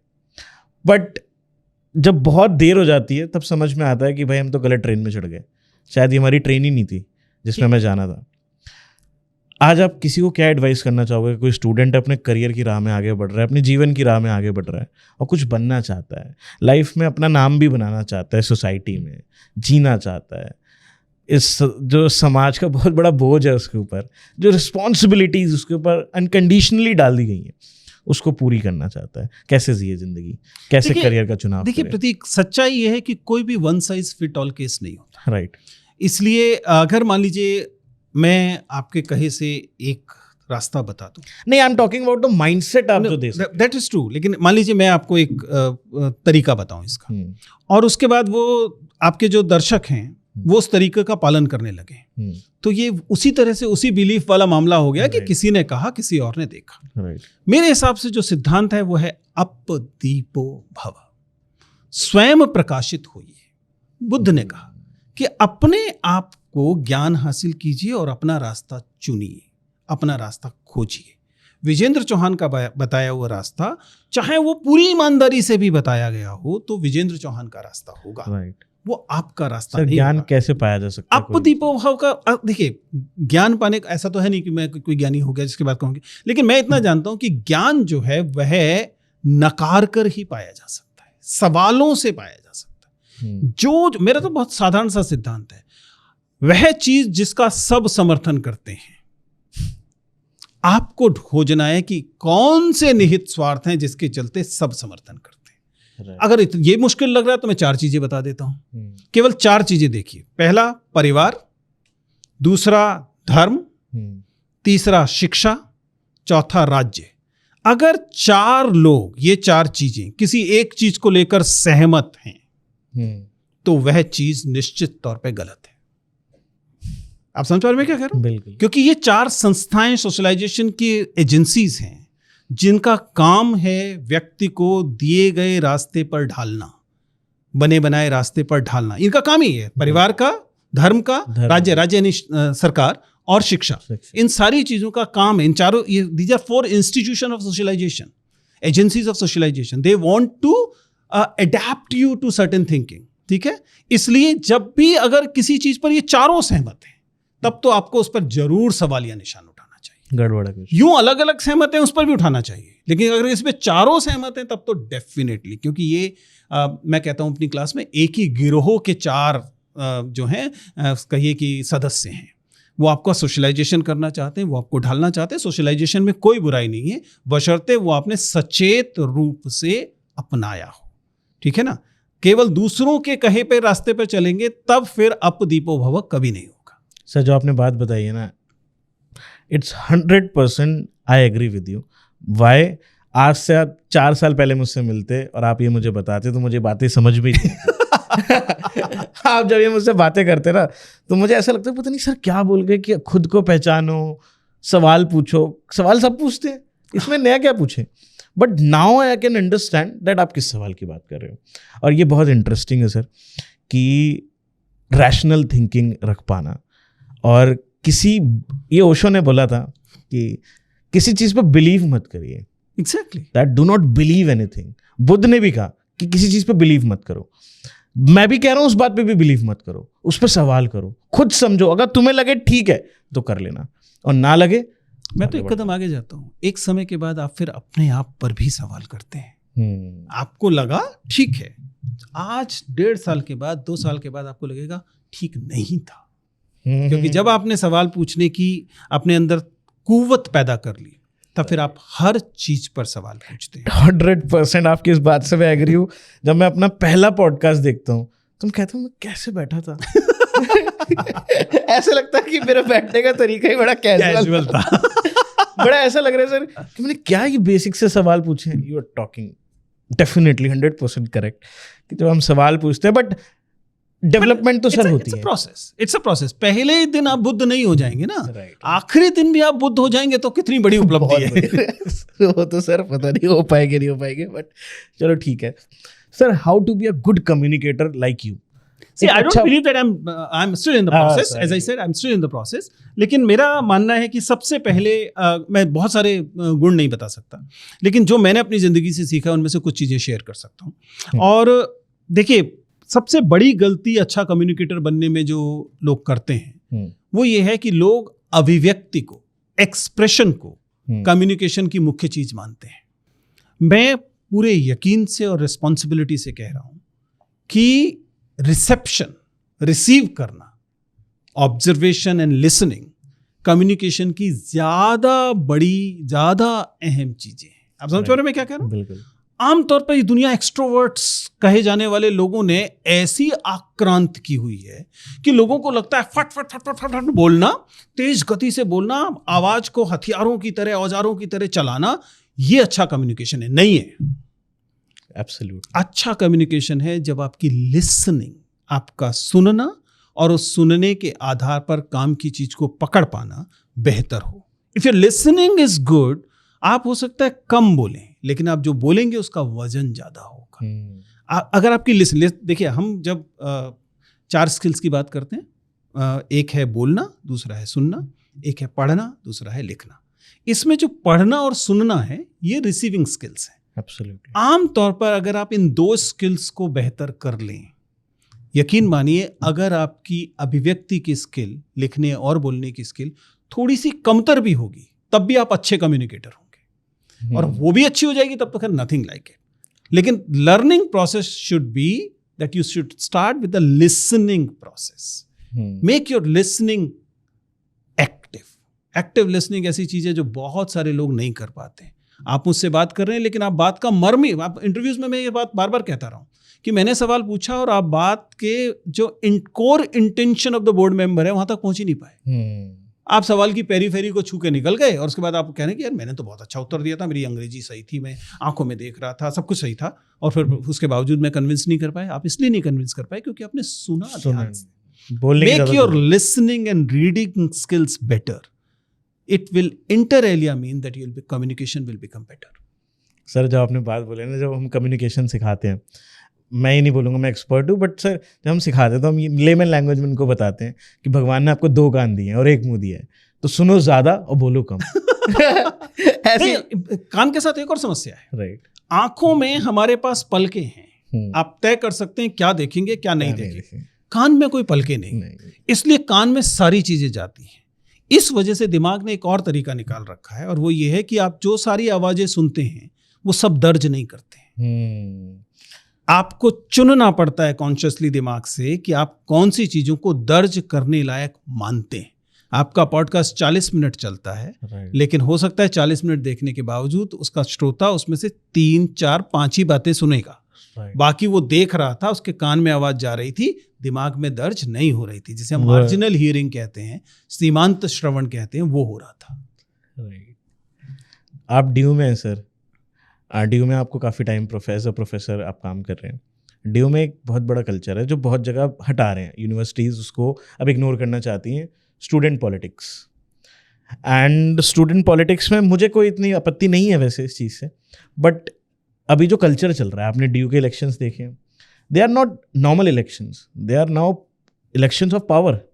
पावर का इलेक्शन है, पैसे का, रुतबे का इलेक्शन है, और एक कास्टिसिज्म भी उसमें चलता है कि दैट हम इस कास्ट से हैं तो we have a back, we have followers. And दूसरी चीज़, अभी दीपिका छा का केस हुआ था इन ड्यू, वो जॉइंट सेक्रेटरी थी, उन्होंने स्लैप कर दिया एक प्रोफेसर को। आप नहीं देखते कि ये चीज़, इसको कंट्रोल करना चाहिए कि दैट ये ना हो, बिकॉज स्टूडेंट्स पढ़ने आ रहे हैं उधर, and lot of students get influenced by them कि हमें भी अरे उन भैया जैसा बनना है, उन जैसा करना है, दादागिरी करनी है। आपको नहीं लगता ये रोकना चाहिए यूनिवर्सिटीज़ में? इसी शहर की एक और यूनिवर्सिटी है, जवाहरलाल नेहरू यूनिवर्सिटी, राइट। और उस यूनिवर्सिटी में भी इलेक्शन होते हैं। हाँ। उस यूनिवर्सिटी के इलेक्शंस में भी हार जीत होती है। उस यूनिवर्सिटी के इलेक्शंस में भी आपको इम्पॉर्टेंट इंटरवेंशंस होती दिखाई देती हैं। अभी परसों शायद इलेक्शन का रिजल्ट आया और कल जवाहरलाल नेहरू यूनिवर्सिटी के बच्चे अपनी यूनियन के साथ दिल्ली में प्रदूषण के खिलाफ सड़क पर उतरे। ये अलग बात है कि पुलिस ने उन्हें को पकड़ के इधर तितर बितर कर दिया। I think student politics is a very responsible thing. I don't believe that student politics is some kind of a ill, ऐसी कोई बुराई वाली चीज है नहीं।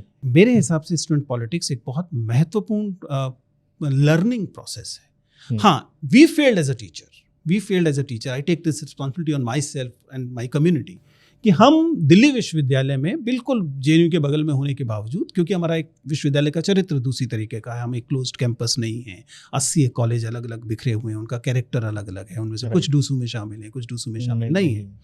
लेकिन ये कहना कि अगर आप पॉलिटिक्स हटा देंगे तो दीपिका झा नहीं बनेंगी, मुझे लगता है मेरी पूरा समर्थन जो है अपने उस साथी शिक्षक के साथ है, प्रोफेसर सुरजीत के साथ, जिनके खिलाफ ये हिंसा की गई। And I am saying it with some sense of responsibility, but you are missing a major point. Right. What? This college, the Ambedkar college, is not affiliated to DUSU. So not having election, Ambedkar college जो है वो डूसू से affiliated college नहीं है। Ambedkar college में DUSU election नहीं होते। दूसरी इलेक्शन में वोट नहीं डाला जाता है। दूसरी इलेक्शन में दूसरे कॉलेजेस में वोट डाला जाता है, अंबेडकर कॉलेज में नहीं डाला जा रहा। इसी विश्वविद्यालय के बहुत सारे कॉलेज हैं जो डूसू से एफिलिएटेड नहीं है। ठीक है ना। मान लीजिए हम देखते हैं कि मिरांडा हाउस डूसू से एफिलिएटेड है, स्टीफेंस नहीं है, ठीक है। तो कई कॉलेजेस नहीं होते एफिलिएटेड, वो उनकी चॉइस होती है। इसलिए ये कहना कि दीपिका झा इसलिए तैयार हुई क्योंकि दिल्ली विश्वविद्यालय में स्टूडेंट पॉलिटिक्स है और इस कारण प्रोफेसर सुजीत के खिलाफ हिंसा हुई, मुझे ख्याल से ये शायद अप्रोप्रिएट नहीं होगा। मेरा मानना है कि हम लोगों को एज अ टीचर रिस्पॉन्सिबिलिटी शायद ज़्यादा थी कि हम अपने विद्यार्थियों को इस लायक बनाएं कि वो ये तय कर सकें कि वो अपने जब चुनाव होंगे, विद्यार्थी चुनाव, स्टूडेंट इलेक्शन जब होंगे, उनमें किन आधारों पर वोट देंगे। क्या उन्हें जाति के आधार पर वोट देना चाहिए, क्या उन्हें मसल पावर देखकर वोट देना चाहिए, क्या उनको फ्री टिकट दी गई हैं सिनेमा की उसके आधार पर वोट देना चाहिए, या उन्हें इस जिम्मेदारी को समझते हुए कॉन्शियस तरीके से तय करना चाहिए कि कौन उन्हें लीड करना चाहिए। मुझे लगता है we failed there. Deepika Jha या मतलब वो जो नेत्री हैं, उनका सिलेक्शन निर्वाचन होना ही नहीं चाहिए था, राइट। अगर हमारे विद्यार्थी सजग होते तो क्या वे एक ऐसी नेता को चुनते जो कि अपने शिक्षकों के प्रति ये भाव रखती है? नहीं। लेकिन हम as a teacher we failed, as a community this university failed कि वो हमारे विद्यार्थियों को इस चीज़ से जागरूक बनाते कि उन्हें किन आधारों पर चुनाव में वोट डालना चाहिए। लेकिन ये समस्या क्या केवल दिल्ली विश्वविद्यालय के विद्यार्थियों की है? क्या देश की ये समस्या नहीं है? देश की भी है। देश जाति के आधार पर वोट डाल रहा है, देश धर्म के आधार पर वोट डाल रहा है। तो कॉलेज में अगर जाति और धर्म के आधार पर वोट डाल रहे हैं या इस तरह के फैक्टर से वोट डाल रहे हैं तो क्या हैरानी की बात है? नहीं, हैरानी की बात तो नहीं है सर, बट अफसोस की बात निश्चित तौर पर है। बिल्कुल, वो उस अफसोस में मैं शामिल हूँ, आपके साथ शामिल हूँ, आप मेरे साथ शामिल हैं। आप शामिल हो गए सर। अच्छा सर, एक चीज़ बताइए, आप किस चीज़ पर बिलीव करते हो लाइफ में? अगर किसी चीज़ को में सक्सेसफुल बनना है किसी राह पर, तो जैक ऑफ ऑल ट्रेड्स पे आपका बिलीव रहता है या मास्टर ऑफ वन पे आप सोचते हो कि ये? देखिए, ये वही बहस है, आपको याद होगा अभी थोड़ी देर पहले हमने की, जिसे हम जर्नलिस्ट वर्सेस स्पेशलिस्ट बहस करते हैं। अल्टीमेटली वही चीज़ है ना। और मैं बार बार कह रहा हूँ, एक सीमा के बाद अंततः what matters the most is common sense. अगर आपने कुछ इंटरव्यूज़ देखे हैं जिनमें मैं एक बोर्ड मेंबर की तरह बैठता हूं, तो आप जानते होंगे कि चूंकि मैंने इंजीनियरिंग की, उसके बाद मैं हिंदी लिटरेचर में गया, मैं सोशल साइंसेस कर चुका हूं, मैंने एक्टिविज्म किया है थोड़ा बहुत। चूंकि मेरे पास व्यापक एक डाइवर्सिटी है मेरे अपनी पर्सनैलिटी में, इस कारण मैं इतने सारे विषयों से सवाल पूछ पाता हूँ, इतने सारे विद्यार्थियों से बात कर पाता हूँ। अगर मैं कहता नहीं मैं तो इलेक्ट्रिकल इंजीनियर ही हूँ और बाकी चीज़ों को लेकर अपनी आंखें मूंद लेता, तो क्या विजयन चौहान बन पाता? नहीं बन। इसका मतलब क्या है? मेरा यकीन है कि आपके लर्निंग का जो बास्केट है वो डाइवर्स होना चाहिए। ठीक है, इसका मतलब ये नहीं है कि आपको मेडिकल साइंस और सिविल इंजीनियरिंग सब आनी चाहिए, नहीं, लेकिन आपके पास दिमाग इतना खुला होना चाहिए कि आप इन विषयों के बीच की इंटरलिंकेजेस को देख सकें। तो जिसे आप जैक ऑफ ऑल ट्रेड कह रहे हैं, मेरे हिसाब से वो जैक ऑफ ऑल ट्रेड मात्र नहीं है, वो इतने सारे पोर्टल्स, इतने सारे रास्ते खोले वाला दिमाग है। And that's why I am always in favour of diversity in the personality rather than singularity या एक ही चीज के पीछे पड़ने वाले लकीर के फकीर होना। Just master in one frame. हाँ, वो master in one frame is good to some extent, but even the masters of one frame has to have mind open, diversity in learning and experience. That is going to be most important. अच्छा sir, UPSC में जो aspirants आते हैं, ये जो करते हैं, आपको क्या लगता है कि अगर किसी को फिर भी यूपीएससी करना है और वो उसमें आगे बढ़ना चाहता है इस करियर में, तो आप कोई क्वालिटीज़ अपनी तरफ से सजेस्ट कर सके जिनको उस पर ध्यान देना चाहिए if they are working on this path, वो चल पड़े? ये बात एकदम सही है कि अगर आप मान लीजिए आज से 10 साल पहले का यूपीएससी का प्रोसेस देखें और आज का देखें तो बहुत बदल गया। ठीक है, Absolutely. इस वजह से जिन चीज़ों के लिए मैं बार बार अपने विद्यार्थियों से कहता हूँ वो ये है कि देखिए, इस बात को समझिए कि आज का जो यूपीएससी की दुनिया, मैंने तो पूरी किताब लिखी इसको लेकर, वो यूपीएससी 2.0 है। ये वही यूपीएससी की तैयारी नहीं है जो आज से 10 साल पहले 15 साल पहले होती थी, जिसमें आप कमरा बंद करते थे, एनसीईआरटी को कॉमा फुल स्टॉप के साथ रट जाते थे, आपका प्रीलिम्स क्लियर हो जाता था। आज नहीं हो सकता। रटा तो जो रट कर, या देखिए, स्मृति में कोई बुराई नहीं है, याद तो आपको करना ही पड़ेगा, लेकिन रटना मात्र आज के यूपीएससी का तरीका नहीं है। आज का यूपीएससी कोलैबोरेटिव लर्निंग की बात करता है क्योंकि इतने सारे सोर्सेज अवेलेबल है। आप सोच के देखिए ना, आप इंटरनेट पर कोई टॉपिक डालिए, उस टॉपिक पर आपको एसेंशियली एआई से लेकर और गूगल तक आपको तमाम चीज़ें मिल जाएंगी। इसलिए आज बहुत ज़्यादा सोर्सेज का होना एक चुनौती है, आपको उससे पार पाना है। आपको ऐसी स्ट्रेटेजी चाहिए जिसमें आपको बताओ कि AI टाइम्स में कैसे तैयारी करनी है, ठीक है ना। तो आपको वो चाहिए, और इसी AI का कैसे बेहतर इस्तेमाल करना, ये चाहिए। कुल मिला के हम ये कह रहे हैं कि हम एक ऐसे समय में हैं जब आपकी स्ट्रेटेजी नए वक्त के हिसाब से होनी चाहिए, जिसका मतलब है एग्जाम का चरित्र अच्छे से समझिए। आज तो यूपीएससी में ऐसे क्वेश्चंस आ रहे हैं जिनको क्लासिफाई करना मुश्किल है कि इसको भूगोल में डालें, एनवायरमेंट में डालें, हिस्ट्री में डालें या करंट अफेयर्स में डालें, एक ही क्वेश्चन। क्योंकि एक ही क्वेश्चन जो है इंटरसेक्शंस पर बनाया जा रहा है। पहले बड़ा आसान था कि आपने एक पिछले पुराने प्रीवियस ईयर क्वेश्चन पेपर देके 10 साल के कर लिए, 11 साल का बन गया। अब ये संभव नहीं है। तो you need to be very consistent, पहली बात, वेरी अवेयर दूसरी बात, तीसरा you need to follow a systems approach. ये मेरा कंट्रीब्यूशन है इस सारी चीज को कहने का, जो मैं कहता हूँ सिस्टम्स अप्रोच फॉलो कीजिए। इसका मतलब ये है कि आप तैयारी कर रहे हैं, इसमें पूरा इकोसिस्टम लगा हुआ है। सिर्फ आप तैयारी नहीं कर रहे, छोड़िए आप तैयारी कर रहे हैं, आपका टिफिन वाला भी रोल प्ले कर रहा है। जो आप जिस पीजी में रहते हैं उसमें हर रोज जो टिफिन देता है वो कितना रेगुलर है, इससे आपका सिलेक्शन होगा या नहीं होगा तय हो रहा हो सकता है। क्योंकि आपका रोज अगर आधा घंटा उसमें खराब हो रहा है तो हो सकता है उसकी कीमत आपको कहीं और चुकानी पड़ जाए। It's a whole ecosystem. आपका पीजी कौन है, आपका कोचिंग कौन है, आपका गाइडेंस कौन है, आपका मेंटर कौन है, आपका पीयर ग्रुप कौन सा है। क्या आपने सारा पीयर ग्रुप अपने ही जो आपका डिस्ट्रिक्ट था उसके 4 लोगों को इकट्ठा कर लिया क्या? आप प्रतापगढ़ से आए दिल्ली में तैयारी करने के लिए और आपने प्रतापगढ़ के 5 लोगों को कमरे में इकट्ठा कर लिया और कहा कि तैयारी करेंगे। प्रतापगढ़ से कितना सिलेक्शन होगा भाई? होगा तो एक ही। उससे अच्छा है कि आप एक ऐसा पीयर ग्रुप बनाइए जिस पीयर ग्रुप में डाइवर्स लोग हों, अलग-अलग लड़के हों, लड़कियां हों, नॉर्थ ईस्ट के लोग हों, हिंदी मीडियम के लोग हों, अंग्रेजी मीडियम के लोग हों। जितना डाइवर्सिटी आपकी तैयारी में होगी, आपके सक्सेस रेट उतना बेहतर होगा। बेसिक सी बात है। You need to follow the systems approach, the ecosystem approach, rather than the linear thinking.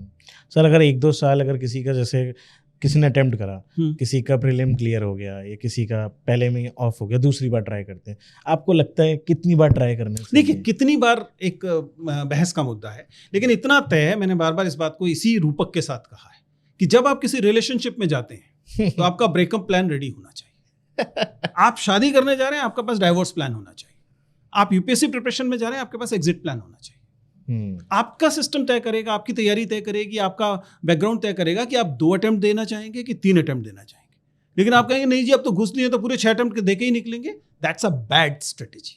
You should have your exit plan ready. आपको इस एग्जाम से जितना हासिल करना था अपनी पर्सनैलिटी। सर आपको नहीं लगता कभी कभार लड़के और लड़कियां बहुत ज़्यादा अननेसेसरी प्रेशर में ही इस चीज़ पे लगे हुए हैं? क्योंकि वो तो हम पहले, जब से आपने पहला सवाल पूछा तब से लगातार इस बात पे बात कर रहे हैं। एक्सटर्नल प्रेशर्स को आपको रेजिस्ट करना आना चाहिए, ये इस प्रोसेस की शुरुआत है। अगर आप फैमिली का प्रेशर, अगर आप पीयर प्रेशर, रिश्तेदारों का प्रेशर, सोशल प्रेशर, इन्हें हैंडल नहीं कर सकते तो इस तैयारी में मत आइए, क्योंकि ये तो रहेगा ही रहेगा। इसमें आपको लगातार ये भौकाल का लालच ऐसा रहेगा कि आपको लगेगा एक और अटेम्प्ट दे दो। आपका प्रीलिम्स भी क्लियर नहीं हो रहा लेकिन आप तैयारी इंटरव्यू की कर रहे हैं। नहीं सर, बट मैं कभी कभार देखता हूँ लोग आए हुए रह रहे हैं 2-2, 3-3, 4-4 साल, कभी कोई किसी का भाई आया हुआ है, किसी का कोई आया हुआ है, तो मुझे कभी कभार उनसे लगता है, मैं उनसे पूछता हूँ कि भाई क्यों लगे हुए, अब तो 1 साल 2 साल हो गए, यू कैन गो अपना देखो। तो उनको लगता है कि यार नहीं, वो ऐसे बोलते कि नहीं वो मेरे पापा का सपना है। ये जो दबाव है ना, इन दबावों को रेजिस्ट करना अगर आपको नहीं आता तो सोचिए ना कि जब आप नौकरी में चले जाएंगे तब जो दबाव आएंगे तब क्या करोगे? एमएलए फोन करेगा, काउंसलर फोन करेगा, मिनिस्टर फोन करेगा, तब क्या करोगे? तब भी दबाव में टूट जाओगे। पिताजी का दबाव तो फिर भी तोड़ना आसान है। पिताजी क्या कर लेंगे? ज्यादा थप्पड़ लगा देंगे, कुछ डांट देंगे, उसके बाद तो मान ही जाएंगे पिताजी हैं। तो इसलिए अगर आप इन सोशल प्रेशर्स को नहीं ले सकते तो that's not a place for you. बस एक लास्ट सवाल है मेरा। मैं आपकी स्टोरीज पढ़ रहा था जो स्टॉक पे, बेसिकली मैं सुना, रेफरेंस भी दे दिया, शॉर्ट आउट नहीं है बट एक रेफरेंस मैं दे दूँ। मैंने उसमें देखा कि आपने अपना सफ़र बहुत ही हम्बल बैकग्राउंड से स्टार्ट करा, from a very humble background, और आप जो भी आपने अपनी लाइफ में कीर्ति हासिल करी है, आप यहाँ तक पहुँचे हो अपनी लाइफ में, वो काबिल तारीफ़ है। आपने अपनी एक पर्सनैलिटी बनाई और उस हिसाब से आप आगे बढ़े। बट जब इंसान बिल्कुल ही बॉटम से स्टार्ट करता है तो आपको कभी ऐसा, आपको भी तो लगा होगा कि मेरे पास शायद वो रिसोर्सेज नहीं है, या आपको भी कभी फील हुआ होगा कि मेरे साथ I am in the place जहाँ पे बहुत कम चीज़ें हैं मेरे फेवर में, मुझे पूरी दुनिया से लड़ना पड़ेगा, सिस्टम से लड़ना पड़ेगा, समाज से लड़ना पड़ेगा आगे बढ़ने के लिए। आपको कभी नहीं लगा कि बहुत मुश्किल है ये रहा? देखिए प्रतीक, ये कहना गलत है कि नहीं लगा होगा। हालांकि मतलब मैं ये रैग्स टू रिचेस स्टोरी का विरोधी हूँ। मैं बार बार इसलिए अपनी कहानी को कभी रैग्स टू रिचेस स्टोरी की तरह नहीं बताना चाहता हूँ। इसलिए मतलब एकदम डिस्क्लेमर मानिए अपने दर्शकों के लिए कि मैं ये नहीं कह रहा हूँ कि मैं कुछ नहीं था, मुझे नहीं लगता कि मैं कभी ऐसा था कि मैं कुछ नहीं था और आखिर दिल्ली में था। इतना अपने आप में एक प्रिविलेज है। आप सोचिए ना कि जब मैंने जहाँ से यात्रा शुरू की, मेरे पास दिल्ली की public funded education municipal school था, लेकिन था सर वो ठीक है ना, आपकी बहुत ही ऊपर लेवल से आप बात करते हो। लेकिन इस वाले सवाल को अगर सीधा देखा जाए तो देखिए, इस तरह की जब यात्राएं होती हैं, जब आपको एक ही पीढ़ी में 3 पीढ़ी की यात्राएं पूरी करनी पड़ती हैं, ठीक है ना, जिस समय आज जो मेरे समकक्ष जो दूसरे साथियों से मिलना होता है हर फील्ड के, चाहे एजुकेशन में, चाहे ये जो इन्फ्लुएंसर वाली इंडस्ट्री है, चाहे मोटिवेशनल स्पीक, उनसे जब हम बात करते हैं तो समझ में आता है कि वो तीसरी पीढ़ी में यहाँ पहुँचे हैं। यानी कि उनसे जो पिछली पीढ़ी थी वो भी कुछ थी, उससे पिछली पीढ़ी थी वो भी कुछ थी, 3 पीढ़ी उनको लगती है और हम लोगों को एक पीढ़ी में ये 3 यात्रा, इसकी ना कीमत अदा करनी पड़ती है। यकीन मानिए मैं जो कह रहा हूँ वो दूसरी बात है, मतलब मैं इसको बोस्ट करने की बजाय इसमें जो कमी आ गई है वो बता रहा हूँ। जब आप इतनी तेज चलकर आगे जाते हैं तो आपको जो प्रोसेस में स्लो चलने के फायदे होते हैं वो छोड़ने पड़ते हैं। आपको इत्मीनान छोड़ना पड़ता है। वह इत्मीनान जो कि मेरे समकक्ष किसी दूसरे इन्फ्लुएंसर या प्रोफेसर के लिए एक सहज चीज़ है, क्योंकि उसके पिताजी भी प्रोफेसर थे, उनकी माताजी भी प्रोफेसर थी, उनके घर में किताबें भरी पड़ी थी। वो उपन्यास जो कि मैंने जाकर MA के बाद पढ़ा, वो बच्चा 10वीं क्लास में पढ़कर आया था, तो मुझे वो भी पढ़ना था जो वो 10वीं में पढ़ के आया, और वो भी पढ़ना था जो वो MA में पढ़ रहा है। तो आप समझे कि मुझे हाफना पड़ेगा ना तेजी से चलने में, इसकी कई कीमतें चुकानी पड़ती हैं, क्योंकि बिना प्रोसेस के आप जब किसी जगह पर हाफ कर पहुंचते हैं तो वो जो हाफना है उसकी कुछ कीमत चुकानी पड़ती है, जो मुझे चुकानी पड़ रही, अभी भी पड़ती है। मुझे जिस किस्म के विरोध, जिस किस्म की ट्रॉलिंग, जिस किस्म के नेगेटिव चीज़ों को सहना पड़ता है, वो मेरे समकक्ष दूसरे लोगों को शायद नहीं पड़ता या कम पड़ता है। ये सारी चीज़ें अपनी जगह पर हैं, पर इतना ज़रूर है कि ऐसा कई बार आया, अब भी आता है, रोजाना आता है। रोज मन करता है कि क्यों ना ये सब छोड़कर रिटायर हो लिया जाए। हो गया समय, 52 साल की उम्र हो गई है, इतनी सारी चीज़ें इतनी हासिल कर ली है कि कोई ये नहीं कहेगा कि आपने ज़िंदगी बर्बाद की है। ठीक है ना, कहाँ से शुरू की था इसे देखेंगे ना आप, लेकिन फिर ये लगता है कि नहीं, अभी कुछ और कदम चलते हैं। हालांकि जिस दिन मन करेगा उस दिन अचानक, मतलब मैं तो मोदी जी नहीं हूँ क्योंकि उझोला लेके चल दूंगा, लेकिन किसी दिन अचानक ये सारा यश, ये सारा संसाधन, इन सबको छोड़कर वैसे बड़ी आसानी से मुंह मोड़ा जा सकता है। जिंदगी की कामयाबी को आप क्या मानते हो? जिंदगी की क्या कामयाबी आपके हिसाब से? देखिए, अगर आप अपने जीवन को 80 साल की उम्र में देखोगे तो आप क्या मानोगे कि मेरी जिंदगी कैसे कामयाब रही? देखिए, बेसिक चीज सिर्फ इतनी है कि क्या मैंने कलेक्टिवली पूरी दुनिया पर आयटा चेंज, डेल्टा चेंज जैसे होता है ना, बिल्कुल मिनिमम सा चेंज भी डाला क्या? अगर डाला तो मेरी जिंदगी सफल है। डाला मतलब सार्थक रूप में डाला। और अगर मैं पैदा हुआ और मर गया और सिर्फ अपने लिए चीजें जुटाता रहा तो ठीक है, हर पशु ऐसा करता है,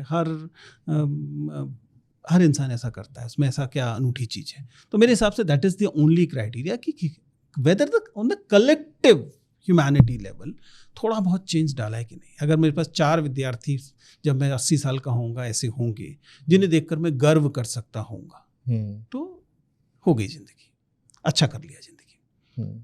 लेकिन मतलब मैं जब सेशन शुरू करता हूँ तो हर सेशन के शुरुआत में अपने स्टूडेंट से कहता हूँ कि पूरा सेमेस्टर पढ़ाने वाला हूँ, पूरे सेमेस्टर में मुझे 3 अच्छे सवाल दे दीजिए, सवाल जवाब भी नहीं।